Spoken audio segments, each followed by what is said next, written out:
Hey guys, it's the Coaster Battleman here, bringing you an awesome video. I'm reviewing Kings Island. This is my 2016 edition. This is before Mystic Timbers comes to Kings Island.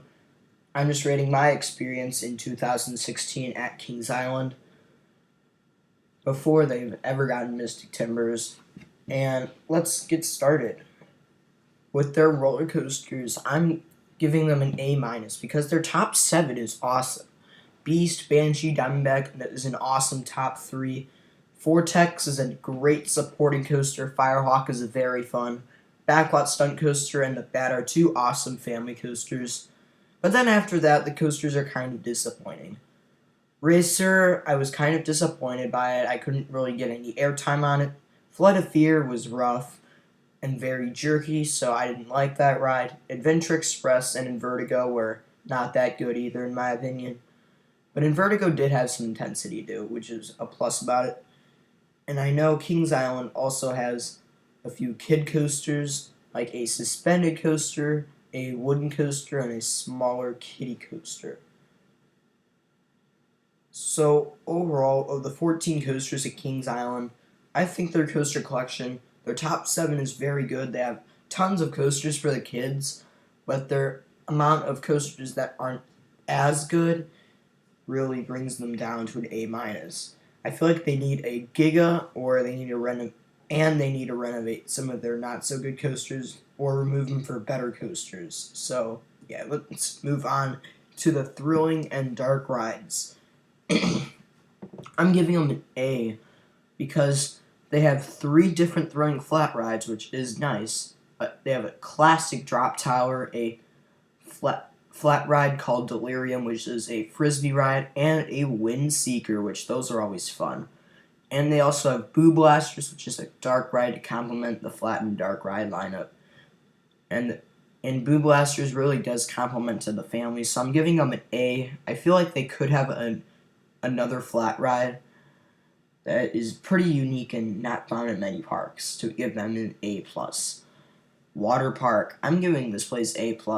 There's tons of things to do at the water park.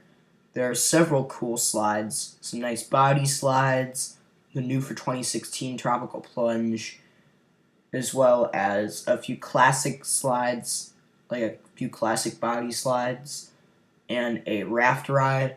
There's so many different slides here so anyone can enjoy the slides here. Plus there's multiple wave pools and a lazy river. Moving on to modes of transportation around the park, I'm giving them a C because the train is good. I really like the train ride at Kings Island. I got to ride the train once from the water park to the area where Mystic Timbers is going to be at, and I really enjoyed the train ride. But overall, I think if there was a sky ride or another type of mode of transportation through the other parts of the park, I think that would be a nice complement to Kings Island. If they had a sky ride going across the park, I think that would be sweet. If you're on the way left side of the park, you can just take the sky ride towards the Mystic Timbers area, then just hop on the train to the water park. I think that would be sweet. But moving on to pathways, and the pathways at Kings Island were kind of weird at first, but over time they were kind of easy to find. So I'm giving them an A because there's so many different pathways to choose from to get to certain attractions,